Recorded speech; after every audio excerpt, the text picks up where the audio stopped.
Poética Pod. Um convite a conversas que curam. Eu sou Johanna Juncker. Eu sou Miriam Rosa dos Santos. Pessoal, muito bom dia, boa tarde ou boa noite, de onde quer que vocês estiverem ouvindo a gente. Hoje nós vamos conversar sobre... Por que não falar das nossas fraquezas?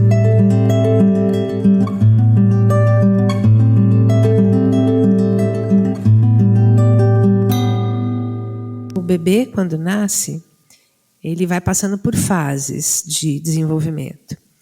A primeira que a gente fala que é uma fase autoerótica, porque ele só conhece o próprio corpo, ele só experimenta as sensações do corpo. Depois ele vai se encantando consigo mesmo, né? Que a gente fala que é o narcisismo, é quando ele vai descobrindo, né, a totalidade do ser. É abstrato, é um pouco difícil de expressar, mas quem convive com um bebê, com uma criança pequena, percebe, né? Ela começa a pôr o pezinho na boca, ela vai sacando, ela olha para a imagem, ela já sorri para si mesma, ela vai se encantando com o ser que ela é. Mas, na sequência, ela vai sendo introduzida ao mundo do outro. E o outro precisa refletir para ela que ela é bela, né? E se a gente começar a pensar assim, como a mãe fala com o bebê, ela fala o mamanhês, né? Ah, que fofinha, ai, que lindo, né? A gente vai sabendo sobre si a partir do olhar do outro, né? Vai sendo aquele jogo de espelho. Quando ela sai do âmbito doméstico, ela vai para o mundo da cultura. E aí ela vai buscar reconhecimento disso, quando a criança entra em fase escolar, né? Ela vai buscar esse reconhecimento nos olhos de terceiros, os professores, né, os colegas. Por isso, parênteses, né, por isso a escola é um lugar tão absurdamente dolorido para crianças negras. Porque por mais amada e protegida e tendo sua beleza reconhecida originalmente como é dentro do seio familiar, quando ela entra no ambiente escolar, ela descobre que o mundo é racista. Esse conhecimento de que o olhar do outro pode me autenticar ou não, né, vão gerar as nossas primeiras angústias do receio de talvez não ser amado, de não ser aprovado. Então, é como se a gente precisasse esconder tudo aquilo que nos torna vulneráveis como garantia de que a gente não vai ser rejeitado. A sensação que eu tenho é que a gente vai afogando mesmo, assim, é como se fosse um peso e de alguma forma a gente não consegue desafogar. E eu acho que quando a gente está em ambientes que ajudam a gente nesse processo de desafogamento, a gente vai se apropriando da nossa história, a gente vai conseguindo perceber onde que a força estava talvez um pouco escondida, onde a nossa capacidade tanto de luto como de luta e de glória, se a gente puder colocar dessa forma, ela jaz, onde ela está, onde ela vive, né? E tem aquele ditado popular que eu aprendi com o professor Adalberto Pereira, lá do Ceará, que ele diz assim, que quando a boca cala, os órgãos falam. E quando a boca fala, os órgãos saram. Repete essa frase aí para a gente ouvir de novo. Quando a boca cala, os órgãos falam. E quando a boca fala, os órgãos saram. Maravilhoso. Por que não falar das nossas fraquezas? Porque da fraqueza para a força é quase uma questão de evocação, né? Que a gente até comentou um pouco no primeiro episódio, que é quando Cristo fala para Lázaro, Lázaro, saia para fora, né? Ele estava evocando a vida diante da morte, né? Então, falar das fraquezas, eu acho que tem vários aspectos importantes. Acho que a primeira parte que falar das fraquezas é libertador, acho que a primeiro é libertar-se das expectativas. Porque parte do que a gente acha que é vulnerabilidade, muitas vezes está ligado ao desejo que é do outro e não o nosso, né? A pessoa tem expectativas em relação a você que, na verdade, nem são os desejos que você quer, né? Mas se você resolver corresponder sempre, sucessivamente, ao desejo do outro, você vai se sentir inadequado. E, na verdade, o desejo nem é teu. Que perda de tempo, né, minha amiga? Pelo amor de Deus. A gente tem mais o que fazer com essa vida. Não é, velho.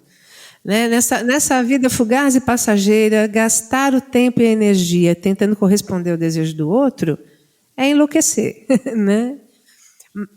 E adoecer, mas a gente acaba achando assim que eu sou inadequado. E, na verdade, às vezes o que é inadequado é o desejo do outro que se colou a mim, né? Que eu abracei. Eu acho que falar das fraquezas também é nos colocar na grande comunidade humana, né? Porque acho que existe uma fantasia, né, que assim, são todos perfeitos e eu sou o trincado, né? E, na verdade, como diz Ivan Lins, somos todos iguais nessa noite, né, com trincados em lugares diferentes, e isso não tira o nosso valor.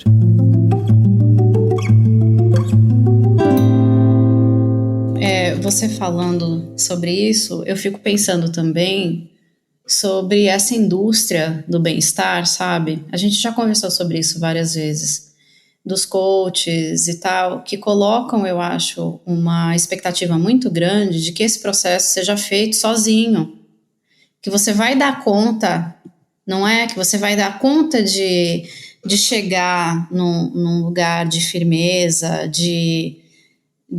em que você possa se colocar com autoconfiança, e nos espaços, como se isso fosse uma coisa que se desse ou que viesse a se materializar a partir desses projetos aí de siga esses 12 passos, né? Ou viva a sua vida dessa forma, ou acorde tal hora, ou se submeta a tais procedimentos, sabe? Como se como se coubesse a nós e a nós somente chegarmos nesse lugar quase engessado e desumano, né? Que eles acabam, que esse discurso e que essa cultura acaba colocando a gente. E eu acho que o que você fala sobre o processo de humanizar-se, eu até brinco com meu pai de vez em quando, eu falo assim, devia ter um verbo em português que é chamado humilde-se. Para que a gente passasse por esse processo não de humilhação, mas de reconhecimento das fraquezas mesmo, de humildar-se. E a partir dela, né, pisar devagarinho nos lugares, né? Saber que a gente veio de lá pequenininho, né? Mas eu vim de lá pequenininho, alguém me avisou para pisar nesse chão devagarinho. Pisar nesse chão devagarinho. Pois é, mas também com uma percepção de que existe uma comunidade, existem vínculos, né? Que os vínculos são vitais e tem toda uma ancestralidade, né? Que carrega a gente até onde a gente está. Então a gente se faz a partir dessa comunitas, né? Não é um indivíduo. E eu acho que tem sido um detrimento muito grande para a formação da nossa subjetividade, da nossa psique, esses movimentos de coach, de autoajuda, enfim, porque parece que está faltando, que o ônus é nosso, né, para que a gente tenha uma vida psíquica mais saudável. E não é assim. Eu acho que isso é um estreitamento da compreensão do humano, né? Porque imaginemos, né, que você tem questões que você até conseguiu vencer sozinho, lidou sozinho, ótimo, faz parte da sua força. Isso não significa que em todas as áreas você vai heroicamente, né, lidar com tudo sozinho. Então, eu acho que tem uma mentalidade falso-heróica, né, de que a gente é autossuficiente. Eu lembro daquele desenho do Kirikou, não sei se alguém conhece, né? que é um desenho africano, né, que o garoto nasce sozinho, se lava sozinho, se limpa sozinho, come sozinho. Ele era o grande autossuficiente. Mas eu acho que tem uma ilusão, né, e uma certa arrogância nesse pensamento de que a gente se constrói sozinho. Né? O ser humano é psicossocial, a gente interage, a gente influencia e é influenciado. E aí, acho que nessas bases a gente pode pensar assim, o que nos faz achar que a gente tem que ser perfeito, né? Que fantasia é essa de que nós somos seres não castrados, que nós somos seres completos? Porque, na verdade, nós somos seres em construção, em evolução. E isso não é demérito. Isso não é demérito. Eu conversava com uma pessoa outro dia que eu gostei muitíssimo de um documentário que eu ouvi e que falava sobre a palhaçaria, né? Sobre o palhaço. Então ele falava assim que o circo é um lugar, teoricamente, da perfeição, né? O cara que faz malabares, a bolinha tem que cair no lugar certo. O cara que está no trapézio é milimetricamente calculado, ele pega no momento, ele dá o giro na hora certa, ele cai no lugar certo. O palhaço é aquilo que humaniza o circo, né? O palhaço é aquele que pode errar. E aí ele erra e ri. E ele erra e faz rir. Por que a gente ri das palhaçadas? Porque a gente se identifica. A gente se parece muito mais com o palhaço do que com o trapezista, né? Ele humaniza a gente, né? A figura do palhaço dentro do circo, que é aquele espaço de extrema perfeição, de que nada pode dar errado, que vai todo mundo fazer a pirueta, cair, né? Tá sempre na corda bamba, driblando a morte, e dá sempre tudo muito certo. Porque é tudo muito ensaiado, é tudo muito robótico, o palhaço, ele entra em cena e lembra que, assim, a gente tem que rir dos nossos tropeços, a gente vai tropeçar, a gente vai... eu acho que é uma figura muito importante, assim. Demais. E não é curioso de que aquele que mostra que é possível falhar é aquele que traz o riso, é o que traz a alegria, é o que traz a criatividade, a espontaneidade. Se a gente não abraçar a noção de que eu não sou um ser completo, perfeito, né? Se perde a leveza da vida, se perde a alegria. Você sabe que, você falando, né, da incompletude, eu lembro muito daquela letra do Lenine, Vivo, que eu acho que vale muito a pena dar uma lida aqui pra gente lembrar que eis aqui uma viva, eis aqui duas vivas.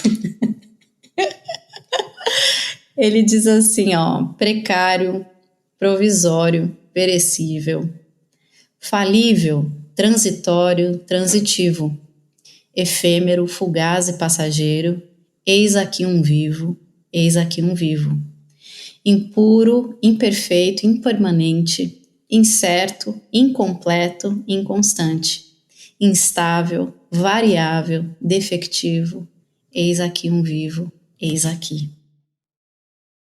Maravilhoso. E acho que fica para mim assim um convite para a gente acolher com amorosidade as partes mais frágeis da gente, né?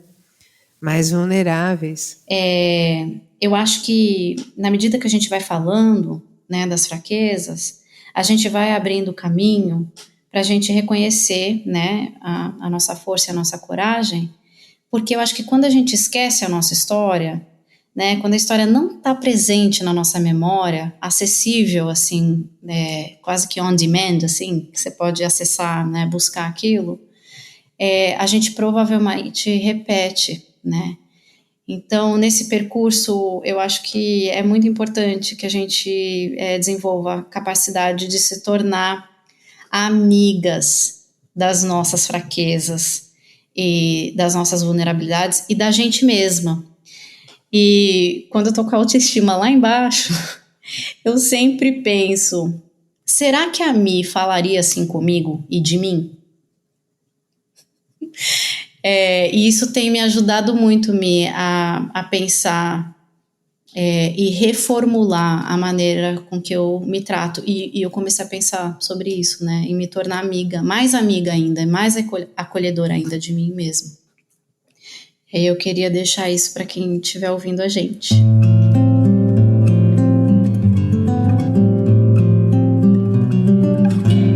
Maravilhoso. É muito importante a gente ter espelhos que não sejam enfeitiçados, né? Quando você tem relações profundas e de confiança, tem um alívio tão grande de saber que você não precisa ser perfeito, né? Você já está lindo do jeito que é, né? O seu valor não é diminuído por aquilo que ainda não está pronto na sua vida, né? O que você já caminhou até aqui, quem você é até aqui, quem você é o suficiente para te fazer merecedor de ser amado. Qual é a fraqueza que você pode acolher hoje?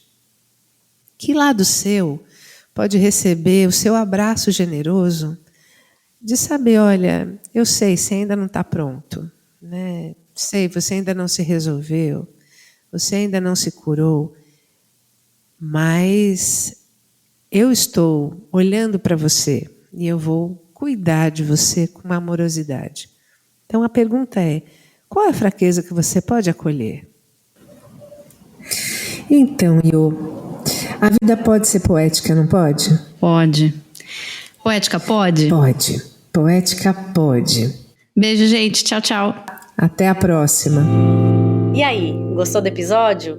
Então continua essa conversa com a gente lá no Instagram, no @poetica.pod. Por lá você pode acompanhar conteúdos exclusivos. Para saber mais sobre nós e conferir outros episódios, acesse www.poeticapod.com. E claro, compartilhe com quem você acha que gostaria de ouvir a nossa mensagem. Nos vemos na próxima roda de prosa, pessoal. Até lá!